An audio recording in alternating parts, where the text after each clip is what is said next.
pasas, yo pateaba veranos sin sol. Empieza un mano a mano con Alberto Scavarelli, que digo, necesitaremos la semana. No sé cómo vas a hacer. Yo te digo como en el fútbol, tú es Alberto. Buenas tardes. ¿Qué tal? ¿Cómo están, Cris? ¿Cómo están todos? Espero que todos estemos cuidándonos y sobre todo en esta condena a la soledad en que aparentemente estamos, porque el hecho de que todo dependa de cómo nos cuidemos parece ser una delegación de responsabilidad en el fondo, ¿verdad?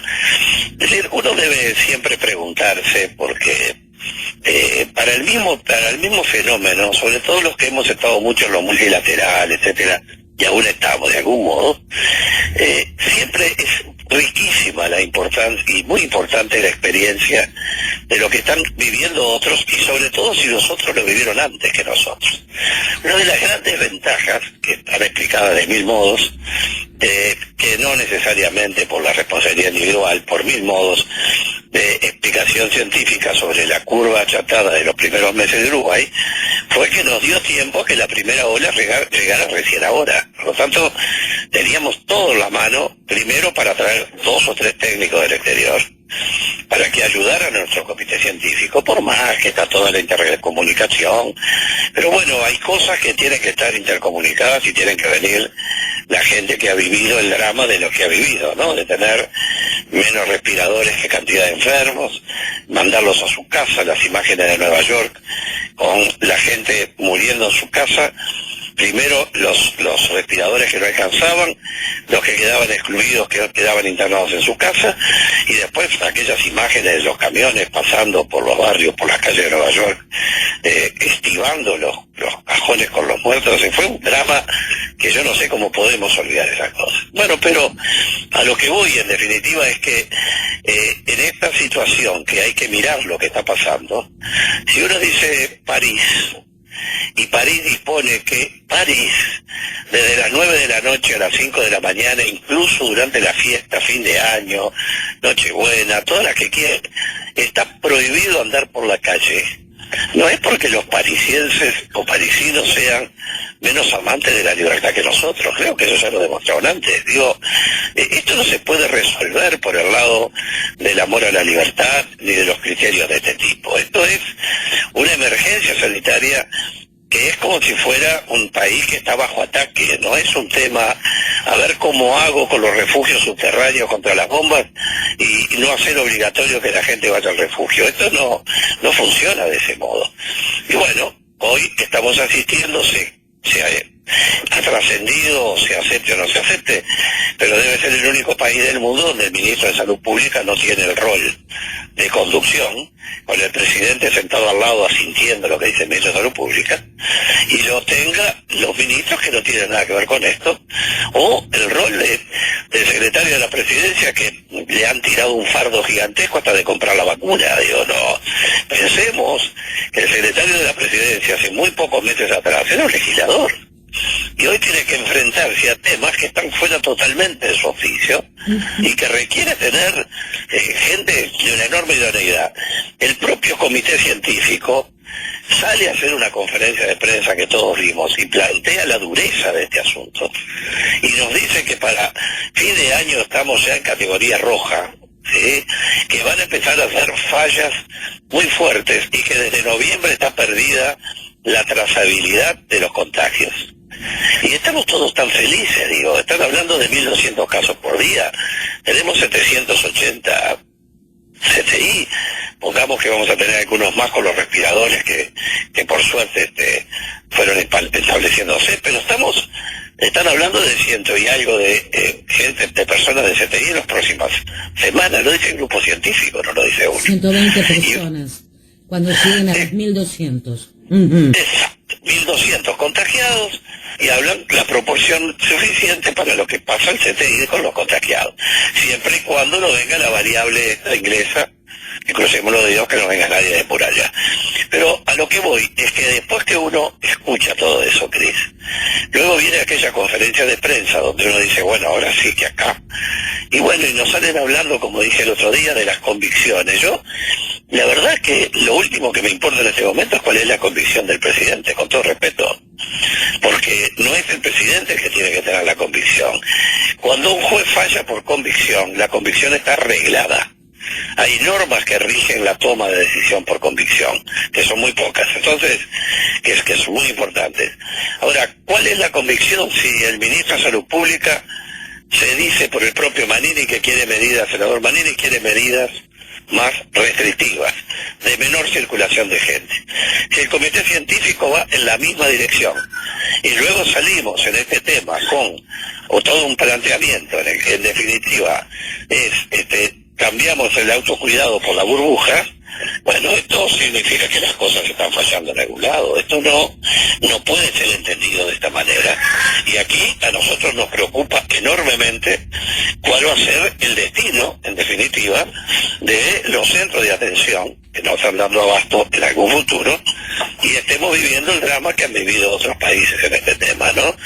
Y bueno, y esas medidas que no implican restricción de salidas nocturnas, que nadie está hablando de que la gente que esté posada en un rincón. Estamos diciendo que la gente no salga de noche, punto, se acabó.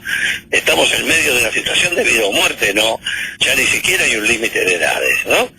Y luego la norma que establece la reglamentación del artículo 37 y 38 con el tema de la Constitución de la República, que por primera vez se usa, y que en definitiva termina con el ministro del Interior diciendo por estas horas que, bueno, espera que la gente comprenda. Bueno, vamos a ver qué reglamenta el Poder Ejecutivo con este tema. Bueno, estoy mirando y todavía nada, ¿eh? Nada. ¿Por ahora? Bueno, pero entonces yo miro los shopping con la gente, veo los videos en YouTube, los shopping con la gente chocándose. En el barrio de los judíos, como llama la gente, ahí con la calle peatonalizada, la gente chocándose una al lado de la otra. Y veo gente sentada en una plaza, te vienen a decir, mire, se tiene que retirar porque esto es una reunión que no puede hacerse. Todo esto no está bien, es incoherente, y lo peor que puede pasar en una política es la falta de armonía entre el objetivo y los procedimientos. Y mucho más cuando los procedimientos no se condicen entre ellos, digo, ¿no? Entonces, me parece que todo esto nos está haciendo pensar claramente que son motivos de preocupación profunda, ¿no? Es decir, no tenemos líneas de crédito internacional como pedimos suficientes para decirle a la gente, usted quédese tranquila en su casa, que usted que es un cuentapropista, que es un trabajador independiente, que no tiene forma de quedarse en su casa o no está registrado en ningún lado, es un informal, por decir de algún modo. Mire, yo de aquí a que esté la vacuna le cuantifico tanto y le voy a pagar por mes tanto, y usted quédese quietito y si lo veo afuera le saco esa partida y todavía le pongo alguna sanción. No tenemos créditos para las empresas, para que mantengan a sus funcionarios sin despedirlos, aunque los tengan en seguro de paro, pero que los mantengan con créditos blandos. Lo que está haciendo España por estas horas, ¿qué está haciendo la Unión Europea? La Unión Europea entró en las empresas mixtas. Un fenómeno increíble, ¿verdad? Es decir, el Estado tiene el 51%, van a poner ahora 20.000 millones de euros. España está en ese negocio con 20.000 millones de euros de los 70.000 millones que acaba de votar la Unión Europea para esto. Tienen que gastar en un año 20.000 millones. ¿De qué forma? Comprando el 51% de las empresas que están presentándose, para que el 51% sea del Estado y el 49% sea de la propia empresa. Cuando se cobre con las ganancias el préstamo, vuelve el 100% de la titularidad de la empresa. ¿Y qué se asegura el Estado por eso? Se asegura que esté la producción, se asegura que esté la producción, se asegura que no hayan despidos indebidos y se asegura que sigan funcionando los centros de producción. Queda clarísimo, Cris, lo que hemos venido diciendo tú y yo desde el primer día. Es clarísimo que desde el mundo nos están diciendo, me refiero a la OCDE, me refiero a toda la gente que está en los lugares donde están las cosas, que esta no es una crisis financiera. Esta no es una crisis financiera, sino que es una crisis de demanda. Es una crisis de mantener funcionando el sistema todo lo que se puede. Y hoy está perdiendo la vida contra la economía, la salud contra la economía, que en este caso está escondida dentro del concepto de libertad. Es decir, en realidad el verdadero argumento de la libertad es que la gente tenga libertad de consumir. Está clarísimo que son medidas de corte económico que priorizan lo económico a la condición de la salud y la vida de la gente. No es una medida maligna, es simplemente una convicción, como le dijo el presidente, que es contraria a lo que le están diciendo los sistemas especializados de los propios grupos que han creado para la información. Dicho sea de paso, sigo creyendo que el Uruguay está en condiciones de que el grupo asesor no sea honorario. El grupo asesor tiene derecho a ser retribuido, yo sé que nadie lo planteó ni nadie lo pidió, y es una colaboración patriótica, pero está bien, pero si alguien lo pone para que tenga la culpa de todo, por lo menos tiene derecho a decirlo, hice profesionalmente, no por amor al arte, ¿verdad? Digo, se establece un vínculo diferente, que tiene otra seriedad que un grupo honorario para manejar el tema más dramático que ha tenido el Uruguay en su historia reciente, porque pone en juego justamente eso, la libertad y la vida. Si el Ministerio de Salud Pública pide restricciones, si el grupo científico le dejó al presidente las opciones de cómo era la graduación y en función de cómo se abría o no la economía o cómo se abrió o no la libertad individual y los movimientos, si ya se dice que el 99% de los uruguayos son contagiables, de los habitantes del país, y se dice que cualquiera puede caer en cualquier grupo y que ya no hay trazabilidad y seguimiento, y nos dicen que van a haber 1.200 personas para fin de año, y nos dicen cómo está el stock de personas que van quedando en tratamiento del CTI, y nos dicen que cada 12 días se va a ir duplicando si no hay un cambio fuerte, y nos dicen que se haga lo que se haga, a marzo ya no volvemos más a aquellos números. Bueno, yo realmente no puedo entender qué se está haciendo. Y no por último, pero en este concepto, realmente a mí el concepto de yo me hago responsable del presidente no me parece que es innecesario. ¿Qué quiere decir que se hace responsable? Yo tengo un familiar de un amigo, muy amigo, que falleció por el COVID. ¿Qué quiere decir? ¿Le van a llamar por teléfono y decir, presidente, anote que tiene un muerto en su responsabilidad? Hacerse responsable, ¿qué quiere decir? ¿Que el presidente va a renunciar si esto se descontrola? Yo no quiero un presidente renunciando. El presidente fue electo presidente y yo quiero que cumpla todo su mandato. Yo confío en su criterio democrático. Lo que no entiendo, ¿qué significa que es hacerse responsable? Que por supuesto que es responsable.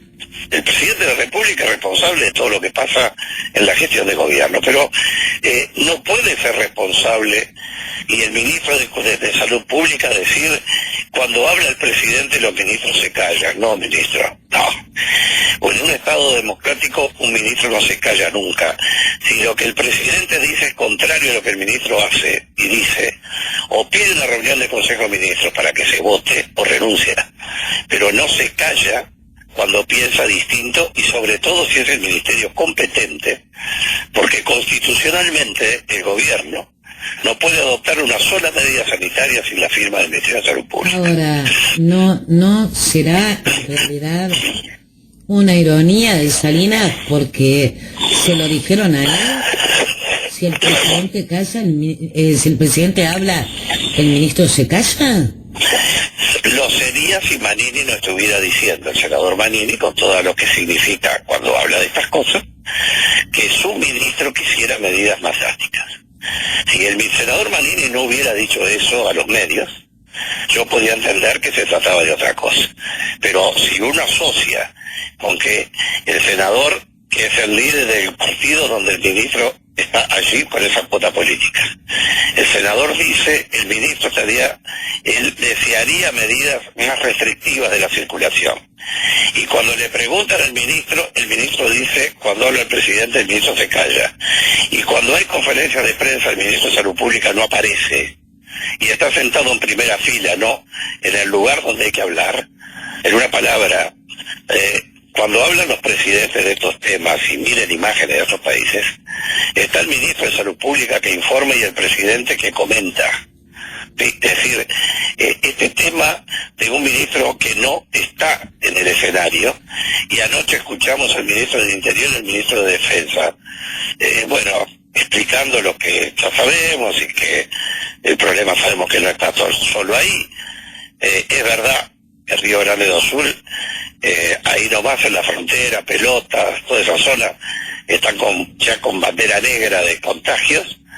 Y bueno, y vemos lo que está pasando en Rivera, vemos lo que está pasando en las ciudades fronterizas. Rivera, los ómnibus y la gente cruzando la calle de un lado para el otro, viniendo de una zona que está con bandera negra, en fin. Todo eso forma parte de una visión. Por eso, si hubiéramos pedido los fondos, que los hubiéramos pedido a tiempo, eran 7 años de gracia, interés casi nulo, hoy estaríamos pagándole una retribución hasta que venga la vacuna a esos 300.000 uruguayos o esas 300.000 personas que están con pocos medios. Restringiríamos muchas de las actividades que les pueden restringir, suprimiríamos la circulación nocturna, ahí no preciamos dinero, desde las 9 de la noche en adelante, como París, insisto, no estoy hablando de un estado extraño, estamos hablando de lo que está pasando en Francia, ¿verdad? Y tantas ciudades europeas. Puse París porque la noche de París debe ser las cosas más simbólicas del mundo, ¿no? Y que bueno, Estrasburgo, una de las ciudades más maravillosas de la Tierra por lejos. Ayer, un amigo que tengo, que es comisionado europeo, me mandaba unas fotos de Estrasburgo de noche, sin circulación de gente. Y estamos hablando de los países que son el corazón de la civilización actual. Estamos hablando de la gente, de los países que mantienen los estándares más altos en todos los índices humanos, de desarrollo humano que uno se imagine. Y ninguno se siente afectado en su libertad, porque lo dicen usted a las 9 de la noche, se queda en su casa y le impiden salir de la casa, porque es un sentido de responsabilidad social que el Estado garantiza por si hay inconscientes que no tienen esa responsabilidad social. Ese es el problema. En una epidemia, uno puede pedirle a la gente que sea responsable, pero tiene que tener un inspector de tránsito por si anda uno que se emborrachó y anda a 140 kilómetros por la Rambla. Si la gente quiere ser responsable, pero hay uno que no quiere serlo, alcanza para que se nos rompa todo el esquema. Por eso los estados tienen que tomar medidas, los gobiernos tienen que tomar medidas restrictivas, razonables. Yo puedo entender que haya burbujas, todo lo puedo entender, pero lo nocturno, por ejemplo, es inentendible. Que no haya cuota de ingreso a los shopping, no lo puedo entender. Lo de las ferias, no lo puedo entender. Que peatonalice una calle para que la gente vaya como loca a comprar en una temporada así, no lo puedo entender. Que no sea obligatorio que las liquidaciones de las grandes tiendas, de los grandes comercios, que rebajan el IVA, por ejemplo, no sea obligatorio que solo se pueda comprar por internet, y que la gente no tenga que andar con los carritos cargando las cosas uno apretado contra otro, tampoco lo puedo entender. Y eso uno lo puede ver cómo funciona en otros países. Lo único que hace falta es tener curiosidad, no otra cosa.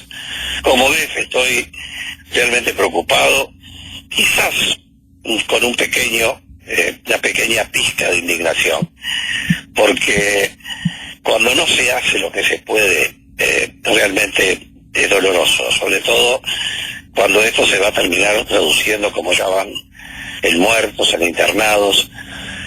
Yo invito a que entren a la página de la BBC y lean el reporte de un hijo que reporta cómo fue la muerte de su padre. Solo eso nada más, para que tengamos en cuenta que esto no es un rayo que le cae a alguien y lo deja fulminado, ¿no? Es un proceso tremendo con el personal de la salud en estado crítico, y todavía arriba, por si fuera poco, los centros de prestación de servicios de salud, sin tener un respaldo crediticio muy fuerte para tenerlos fortalecidos ahora. Una ley de presupuesto que hoy los verdaderos héroes, los verdaderos defensores de la patria, es el personal de la salud, ¿verdad? Y yo no veo un presupuesto especial para el personal de la salud. No veo un presupuesto especial de fortalecimiento de las instituciones de prestación de asistencia médica. No lo veo. Entonces, cuando uno dice, nuestra línea de defensa son la gente que está operando, cuando nos dicen, el grave problema es tener la gente y los respiradores, pero al mismo tiempo, ya se murieron 3 operadores sanitarios, 3. Cual al mismo tiempo tener la gente que pueda sostener el funcionamiento de pacientes que son de un trabajo gigantesco para los trabajadores de la salud, de tener que rotarlo físicamente, de tener, es realmente un trabajo durísimo por lo que me cuentan. Bueno, entonces no veo tampoco ese reconocimiento que tiene que ser más que el moral, que por supuesto hay que darlo a cada instante, sino que además tiene que tener 2 cosas que me parecen vitales. Primero, el Estado le debe establecer un seguro de salud con indemnización obligatoria, pagado por el Estado, a todos los operadores de la salud pública y privada. Y segundo, presupuestalmente hay que apoyar a las entidades privadas prestadoras de salud y a los regímenes que están en los propios sistemas hospitalarios. Y tercero, las retribuciones de quienes trabajan en el sistema de salud. Mira, Cris, lo he dicho otras veces, en Europa, que hay segunda y tercera ola, los sistemas de salud están extenuados, absolutamente extenuados. Comienza la convocatoria de profesionales de la salud de otros países con sueldos que te debe ser fácil imaginar. ¿Cómo vamos a hacer para conservar a nuestra gente solo por amor a la patria? No veo cuando esa gente no está recibiendo el reconocimiento. Por eso insisto, un seguro de salud integral, pero no el seguro típico del BPS, no, me estoy refiriendo de un seguro del banco de seguros que a uno le indemniza si tiene un padecimiento, como el que uno saca cuando quiere contratar un seguro de vida o un seguro similar. Sobre todo ahora, que uno lo que está leyendo en los periódicos internacionales es que cada vez se descubren efectos nuevos y mucho más permanentes de lo que se creían en la gente que supuestamente superó el tema del coronavirus. Entonces, creo que todo esto da para pensarlo mucho, pero sigo diciendo, creo que estamos a tiempo para restringir la circulación nocturna y para establecer el tema de los créditos sociales, el crédito para las empresas que puedan mantener a su gente lo más que se pueda. Mira, te pongo un ejemplo más. Desde el punto de vista legal, cuando un trabajador es pasado a seguro de desempleo, que es la única salida que han encontrado, total o parcial, las empresas, ¿verdad? Y ahí estuvo muy bien el gobierno, el trabajador legalmente se puede considerar despedido en el momento que quiera. Si los trabajadores que están en el seguro de paro, un 20%, deciden reclamar el despido, la quiebra de empresas que vamos a tener es gigantesca, porque estamos hablando de pequeñas empresas y medianas empresas. Las grandes, las internacionales, pagarán y se irán, ¿verdad? Porque son capitales golondrinas, están en el lugar donde el clima está favorable.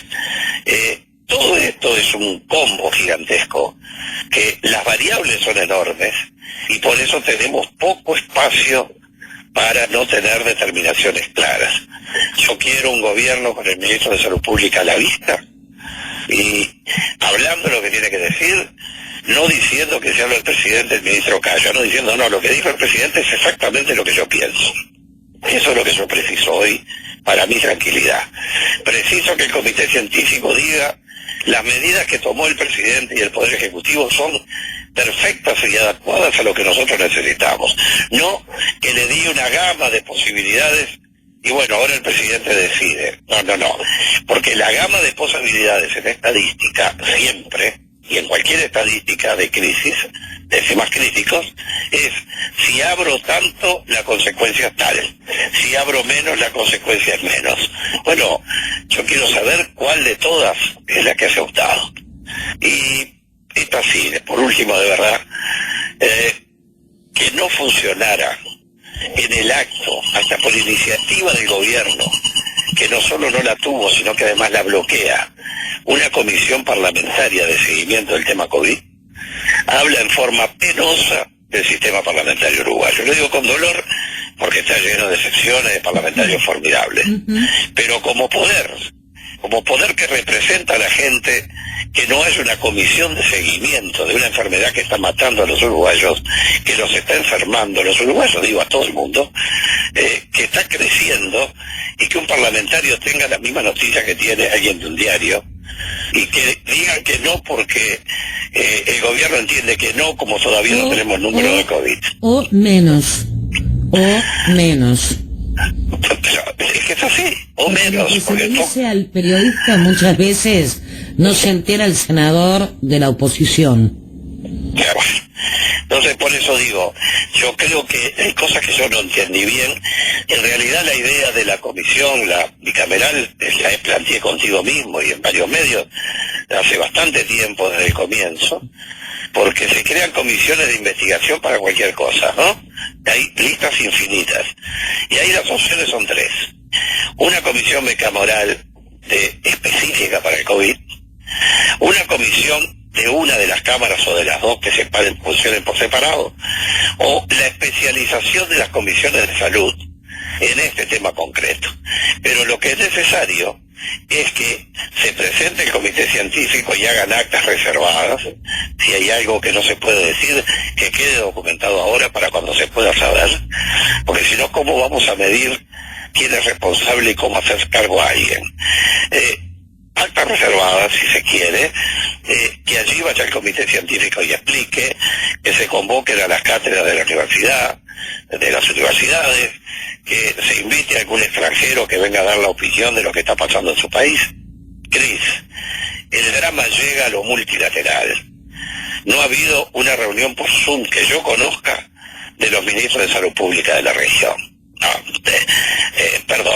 fue mucho más serio el tratamiento de la aftosa que el tratamiento del COVID. Pero la verdad que me cuesta muchísimo poder entender lo que está pasando. Déjame decirte rápido un titular que estoy leyendo ahora. En el último minuto, un estudio por el Clemente Estable detectó la persistencia del virus en 10 de 69 ómnibus inspeccionados, aunque no es posible definir la infectividad. ¿Y por qué es inevitable? Es decir, si lo hacen en un ómnibus, lo pueden hacer en un baño, lo pueden hacer en la entrada de un supermercado, en los shopping, en las ferias, pero en fin, toquemos cualquier producto y es evidente que van a encontrar la rastreabilidad. Digo, está claro, y el personal del transporte, a que yo estoy muy vinculado, por lo tanto me corresponde las generales de la ley, quiero ser honesto, pero el individuo que está sentado todo el día en un ómnibus, recibiendo el tránsito del pasaje uno tras de otro, tú no tienes idea, o la gente no tiene idea de la cantidad de incidentes que están teniendo el personal de transporte con gente que quiere subir sin tapabocas y se niega a bajarse, ¿sí? Es todo crítico. ¿Cómo lo van a encontrar? Donde busque van a encontrar. Si el virus está en el ambiente, ya se dice que está en la comunidad, y bueno, y lo van a encontrar de todas partes, digo, ¿no? En fin, en una palabra, creo que hay que acotar los espacios. Yo no es que esté dando recetas porque no me corresponde, pero a veces se extraña Tabaré Vázquez. Bueno, siempre se va a extrañar. Pero no solo en la necesidad de una visión, en lo que era como persona y como presidente, es la capacidad científica de una de las cosas increíbles de Vázquez, de Tabaré, que a uno le permitía una comunicabilidad. Yo los últimos corridos que tengo con él son conmovedores. La razonabilidad del diálogo, aún en la que se coincidía en lo que no, era de un tamaño gigantesco, acorde con un pensamiento experimentado, académico, organizado y humanista, ¿verdad? Entonces, en definitiva, el mundo sigue teniendo una sola ideología que puede resumirse en una frase brutal. Están los que esperan a crecer la torta para distribuirse, y están los que distribuyen mientras la torta crece. Es así de fácil. Lo demás es el fundamento, la causa, la razón o la consecuencia. Pero el tema sigue estando ahí. No hay duda que ese es uno de los binomios más claros de la definición política, ¿no? Todos los que alguna vez tuvimos que repartir una torta, ¿no? Cortar una torta para que le diera a todos y todas, obviamente seguimos cortándola de esa forma, porque aprendimos. No se puede no aprender cuando uno vio que es posible. Alberto, nos tenemos que ir. Yo no puedo frenar como vos. Hay cosas que nacen, ¿no? De adentro. Ahí, se me perdió tu sonido aquí. Hola, hola. Hola, te decía que hay cosas que uno no puede frenar. Se sienten. Se sienten. Y es así, y yo creo que una de las cosas maravillosas que tiene para mí personalmente esta posibilidad de encuentro contigo y con tu audiencia, que es tanta, y sé que es tanta por lo que recibo de retorno, y cuando luego publicamos el audio que tú publicas, lo replicamos en nuestras redes, el retorno de la gente es tan emocionante. Yo creo que lo bueno es que actuamos con una absoluta naturalidad y espontaneidad y de absoluta buena fe. No tenemos nada personal que ganar en esto. Estamos tratando de hacer el aporte que tratamos de hacer siempre, y el espíritu es constructivo. Y a veces gustará y a veces molestará, pero bueno, es nuestro rol en definitiva autoimpuesto, ¿no? A veces hay que molestar. Te mando un abrazo, Alberto. Otro para ti y buena semana, y a cuidarnos mucho. Y bueno, feliz Nochebuena y feliz Navidad, porque el ser feliz también es un trabajo de construcción. Así que, a pesar de todo, procuremos ser felices. Un abrazo para ti, para toda tu familia. Que pasen lindo y cuidándose. Así será. Un beso grande. Hasta la próxima. Hasta la próxima. Gracias, Alberto. Un beso. Cantamos bingo y así andamos, sin nada de mapas.